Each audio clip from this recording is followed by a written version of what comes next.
사울의 아들 이스보셋은 아브넬이 헤브론에서 죽었다 함을 듣고 손에 맥이 풀렸고 온 이스라엘이 놀라니라. 사울의 아들 이스보셋에게 군 지휘관 두 사람이 있으니 한 사람의 이름 바하나용, 한 사람의 이름은 레갑이라. 베냐민 족속 브에롯 사람 림몬의 아들들이더라. 브에롯 지파에 속하였으니 일찍이 브에롯 사람들이 기타임으로 도망하여 오늘까지 거기에 우거함이더라. 사울의 아들 요나단에게 다리 젓는 아들 하나가 있었으니 이름은 무비보셋이라. 전에 사울과 요나단이 죽은 소식이 이스라엘에서 올 때에 그의 나이가 5살이었는데 그 유모가 안고 도망할 때 급히 도망하다가 아이가 떨어져 절개되었더라. 브에롯 사람 림몬의 아들 레갑과 바하나가 길을 떠나 볕이 쬐을 때쯤에 이스보셋의 집에 이르니 마침 그가 침상에서 낮잠을 자는지라.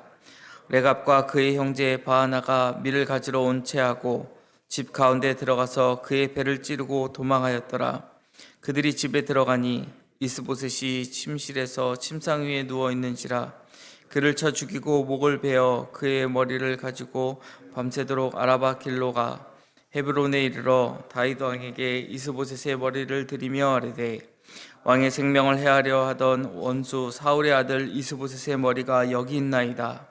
여호와께서 오늘 우리 주 되신 왕의 원수를 사울과 그의 자손에게 갚으셨나이다 하니 다윗이 브에롯 사람 림몬의 아들 레갑과 그의 형제 바하나에게 대답하여 그들에게 이르되 내 생명을 여러 환난 가운데서 건지신 여호와께서 살아계심을 두고 맹세하노니 전에 사람이 내게 알리기를 보라 사울이 죽었다 하며 그가 좋은 소식을 전하는 줄로 생각하였어도 내가 그를 잡아 시글락에서 죽여서 그것을 그 소식을 전한 가품으로 삼았거든.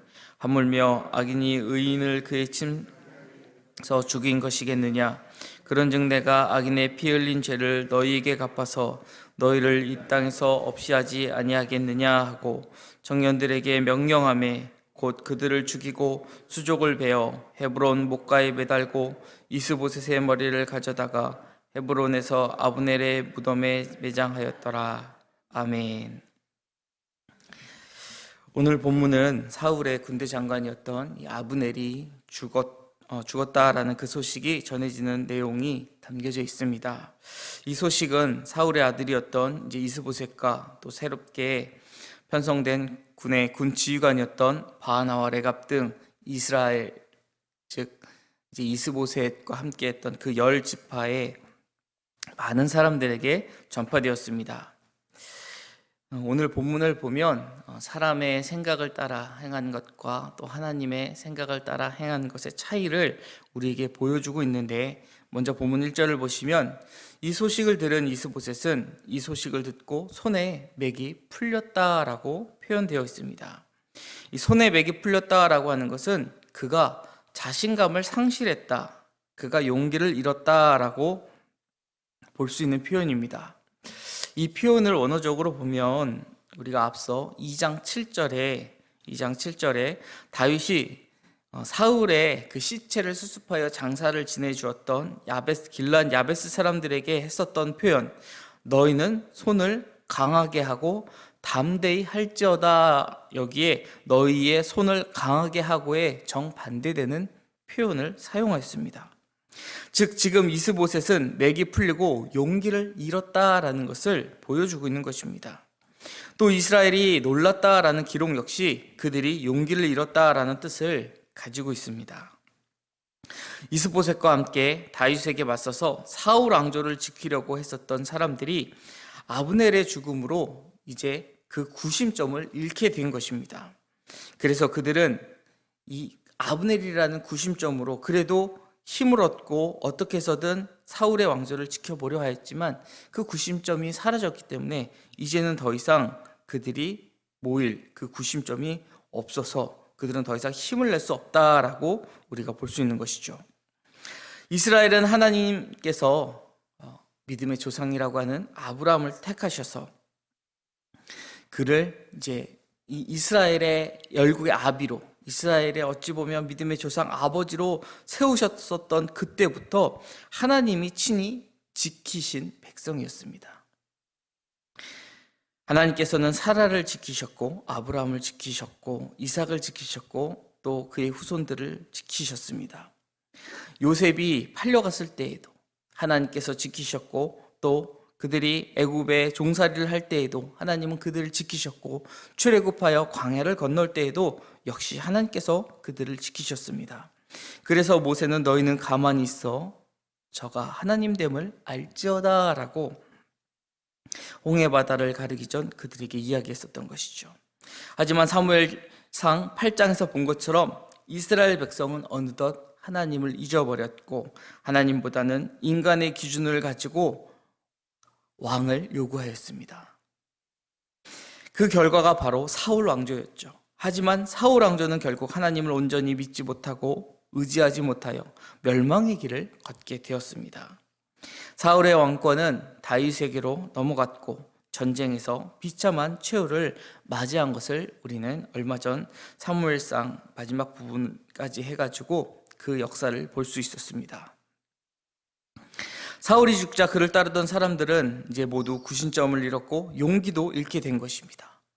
이 4장 1절 짧은 한 절의 말씀이지만 이 말씀을 보면서도 우리는 하나님을 따르지 않고 세상을 따라갈 때 또 내 생각을 의지할 때에 우리가 얼마나 나약해질 수 있는지를 우리에게 잘 보여주고 있습니다. 하나님의 뜻을 따르는 것보다 내 생각을 따라가면 지금 당장 잘 되는 것 같고 지금 당장 힘이 있는 것 같아 보이지만 결과적으로는 내가 이 두려움에 사로잡힐 만큼 나약해진다라는 것을 우리가 확인할 수 있습니다. 2절 이하의 말씀에도 오늘 본문은 악인들의 꾀와 또 의인의 지혜를 대조적으로 보여주며 멸망으로 가는 그 악한 꾀를 버리고 우리가 진리를 따라 복된 길을 행해야 할 것을 우리에게 교훈해주고 있습니다. 먼저 2절부터 8절의 본문에서는 이스보셋의 지휘관 그 두 사람의 이야기가 기록되어 있습니다. 이들은 부에롯 사람 림몬의 아들들이라고 지금 본문에 소개되고 있는데 오늘 본문은 그들이 베냐민 족속으로 소개되고 있지만 우리가 여호수아 9장 17절의 말씀을 보면 그들이 속해 있었던 그 지역, 그 땅은 이스라엘에게 투항했었던 가나안 족속이다라고 분명히 말씀하고 있습니다.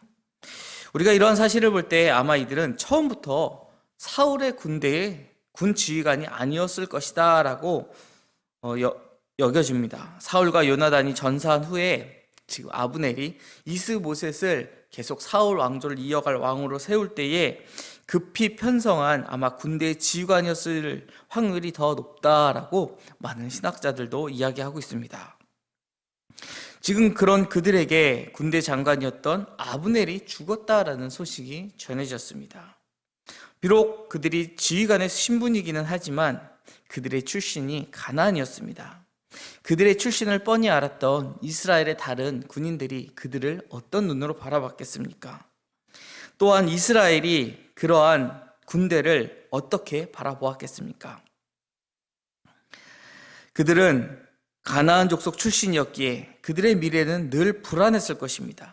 아브넬의 영향으로 이제 군대의 지휘관까지 되긴 하였지만 온 이스라엘이 다윗의 왕조에 편입될 것이 불보듯 뻔한 상황이 되어버렸습니다.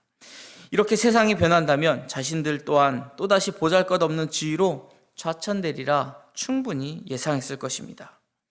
그런데 그렇게 미래가 보장되지 못했던 그들에게 아주 좋은 기회가 찾아왔습니다. 그것은 바로 아브넬의 죽음이었다라는 것이죠. 그들은 그 소식을 듣고 이스보셋을 암살할 계획을 세웁니다. 성경에 이들이 이스보셋을 암살한 명확한 이유가 기록되어 있지는 않습니다. 하지만 그들이 다윗 왕 앞에 이스보셋의 수급을 들고 가 한 이야기를 보면 그들이 행한 그 모든 일이 다윗을 위함이었다라고 말하는 것을 볼 때에 그들은 이 일로 하여금 다윗에게 인정받게 될 것이다 라고 생각하고 행한 것을 우리가 충분히 유추할 수 있을 것입니다. 이들의 입장에서 군대 장관 아브넬이 죽었다라고 하는 것은 이제 곧 다윗이 통일 이스라엘의 왕이 될 것을 충분히 짐작할 수 있게 해주었습니다. 아브넬이 없는 이스보셋은 그저 왕권을 유지할 수 없는 어찌 보면 허수아비와 같은 왕이었기 때문에 그렇습니다. 우리가 2장의 말씀을 보면 이스보셋을 왕으로 세운 것은 이스보셋이 자주적으로 스스로 이제 아버지의 뒤를 이어 왕이 되려고 한 것이 아니라 이 아브넬이 그를 데리고 마하나임으로 가서 그를 왕에 세웠다라는 그 기록을 볼 때에 아브넬 없이는 그는 아무 힘이 없는 그러한 왕이었다라는 것을 우리는 확인할 수 있습니다. 또 사울이 오랜 시간 다윗을 죽이기 위하여 그 다윗을 쫓아다녔기 때문에 아마도 다윗은 사울에게 적개심을 갖고 있었을 것이다 라고 그들은 생각했었을 것으로 보여집니다. 그래서 사울의 아들 이스보셋을 죽이고 만약 그의 머리를 가지고 다윗을 찾아간다면 다윗이 자신들에게 큰 상을 베풀어 줄 것이다 라고 착각을 하였습니다. 이 두 사람의 행위는 이미 지는 해였던 이스보셋을 배신하고 이제 새롭게 떠오르는 태양인 다윗을 택함으로써 권세와 부를 누려보겠다라는 어찌 보면 나름 합리적인 그러한 계산이었던 것입니다. 세상에서는 정직한 길로 행하는 자보다 거짓과 불법을 행하는 이들이 더 유리해 보이고 실제로도 그런 모습을 우리가 쉽게 볼 수 있습니다.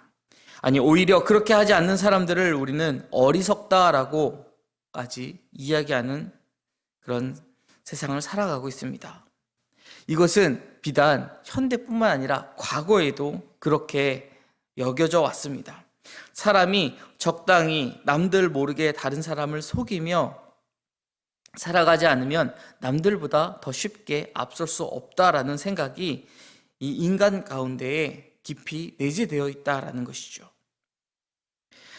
이런 세상의 시각으로 본다면 지금 이 두 사람은 다윗에게 정말 큰 도움을 준 사람이 맞습니다.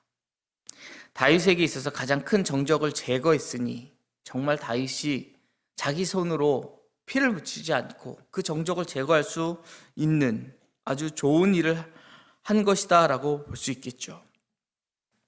다윗에게 큰 상을 받아 마땅하고 정말 그럴 만한 공을 세운 사람이 아닐 수 없을 것입니다. 하지만 다윗은 전혀 달랐습니다. 그는 일반적인 상식을 따른 사람이 아니라 하나님의 뜻을 구하는 지혜로운 사람이었습니다. 다윗이 만약 세상의 기준을 따라 사는 사람이었다라고 한다면 우리가 앞서 보았었던 것처럼 굴 속에 숨어 있을 때 또 다윗이 사울이 잠들어서 그의 진영 한가운데까지 들어가 다윗의 물병과 창을 가지고 나왔을 때에 자신의 손으로 분명 사울을 죽이고 스스로 왕이 되었을 것입니다. 하지만 그때에도 다윗은 하나님의 뜻을 구하며 사울의 생명을 취하지 않았습니다. 또 사울을 죽였다라고 말하였던 이 아말렉 청년에게 보상은커녕 그 자리에서 그를 죽이라 명령하였습니다. 그들의 잘못된 선택은 아말렉 청년처럼 자신들을 결국 죽음으로 내몰았습니다. 이처럼 악한 자의 꾀는 언뜻 합리적인 것 같고 또 매우 유리하고 그것으로 많은 이득을 볼 것처럼 보이지만 반드시 멸망이라는 결과를 낳게 된다라는 것을 오늘 본문은 우리에게 말씀하고 있습니다. 9절부터 12절은 바하나와 레갑의 이야기를 들은 이제 다윗의 행동이 기록되어 있습니다. 다윗은 이스보셋을 죽이고 그의 머리를 가지고 온 그들을 치하하는 것이 아니라 도리어 그들에게 사형 선고를 내렸습니다. 이것은 매우 지혜로운 행동이었습니다. 방금 말씀드린 것처럼 세상적인 시각으로 본다면 그들에게 큰 상을 주고 좋은 자리도 보장해 주는 것이 마땅할 것입니다. 하지만 다윗은 전혀 그렇게 하지 않았습니다. 만약 다윗이 이스보셋을 죽인 그 두 사람을 우대하였다라고 한다면 아마 사울 왕가를 동경했었던 이스라엘에 사울이 속했었던 그 베냐민 지파라든가 혹은 다른 지파라 할지라도 이 사울의 왕조를 그 왕가를 동경했던 그 사람들에게 다윗은 반감을 얻게 되었을 것입니다. 그러한 반감은 그 민심은 다윗에게 있어서 아마 큰 부담이 되었을 것입니다. 하지만 다윗이 명분을 내세워 그들을 처단함으로써 사울 왕가를 추종하던 사람들의 마음까지도 열게 한 것입니다. 다윗은 아브넬 장군이 죽었을 때와 마찬가지로 자신이 사울 왕과의 적대감이 없음을 보여줌으로써 백성들의 마음을 얻을 수 있게 되었습니다. 다윗은 일관되게 사울 왕과에 대해 호의를 보여왔고 그 이후에도 그러했습니다. 이것은 다윗이 지금 모든 것을 계산해서 내가 이렇게 행동하면 사울을 쫓는 사람들, 사울을 동경하는 그 왕조를 동경하는 사람들이 나에게 좋은 마음을 갖게 될 것이다 라는 것을 계산하고 행하지 않았다라는 것이죠. 사실 이 모든 것은 다윗이 세상을 기준으로 삼지 않고 오직 하나님을 기준으로 삼아 한 행동에 따라온 복이다라고 우리가 말할 수 있을 것입니다. 다윗은 하나님의 뜻과 지혜를 따라 행했었던 경건한 자임을 우리는 이미 알고 있습니다. 하나님께서는 이러한 다윗에게 복을 내려주시고 또한 그를 높여주셨습니다. 사랑하는 성도 여러분, 우리는 사사로운 꾀로 스스로 앞길을 열어가려는 어리석음을 버려야 할 것입니다. 다윗과 같이 오직 하나님의 말씀을 지켜 행함으로써 하나님께 자신의 모든 것을 온전히 맡기는 지혜로운 길을 행해야 할 것입니다. 그 길이 때로는 멀리 돌아가는 것처럼 보이고 또 때로는 힘들고 어려운 고난의 길로 보일지는 모르지만 그 길이 하나님께서 보호하시고 또 하나님의 복을 받아 형통케 되는 진리와 생명의 길이기 때문입니다. 다윗의 삶을 보면 그는 하나님의 법과 명분을 따라 행함으로써 결과적으로 유익을 얻는 것을 우리가 확인할 수 있습니다. 그는 항상 하나님을 의식하며 그분의 뜻을 구하고 그분의 말씀에 귀를 기울였습니다. 그리고 귀를 기울인 것에 멈추는 것이 아니라 하나님의 뜻에 순종하며 나아갔습니다. 우리도 다윗과 같이 언제나 먼저 하나님께 하나님의 뜻을 구하고 그 하나님의 뜻에 순종함으로써 하나님께서 우리에게 주시는 형통함의 복을 누리며 살아가시기를 주님의 이름으로 축원드립니다. 기도하겠습니다. 사랑의 하나님 아버지, 복 있는 사람은 악인들의 꾀를 쫓지 아니하고 오직 여호와의 율법을 즐거워하여 그 율법을 주야로 묵상한다라고 말씀하였습니다. 오늘 말씀에서도 사람의 꾀를 따라간 자들의 그 결과가 멸망임을 보았고 도리어 하나님의 뜻을 구하며 하나님의 뜻대로 행한 다윗이 어떻게 하나님께 은혜를 받고 또 복을 받았는지를 우리가 보았습니다. 하나님, 우리도 다윗과 같이 언제나 먼저 하나님께 뜻을 구하고 하나님의 뜻에 순종함으로써 하나님 주시는 형통의 복을 누리는 주의 거룩한 성도 되게 하여 주시옵소서. 오늘 하루도 주님과 동행하고 하나님께 뜻을 구하며 오늘 하루를 승리하며 살아가는 저희 모두 되게 하여 주시옵소서. 감사드리며 사랑이 많으신 예수 그리스도 이름으로 기도드립니다. 아멘. 하늘에 계신 우리 아버지, 아버지의 이름을 거룩하게 하시며 아버지의 뜻이 하늘에서와 같이 땅에서도 이루어지게 하소서. 오늘 우리에게 일용할 양식을 주시고 우리가 우리에게 잘못한 사람을 용서하여 준 것 같이 우리 죄를 용서하여 주시고 우리를 시험에 빠지지 않게 하시고 악에서 구하소서. 나라와 권능과 영광이 영원히 아버지의 것입니다. 아멘.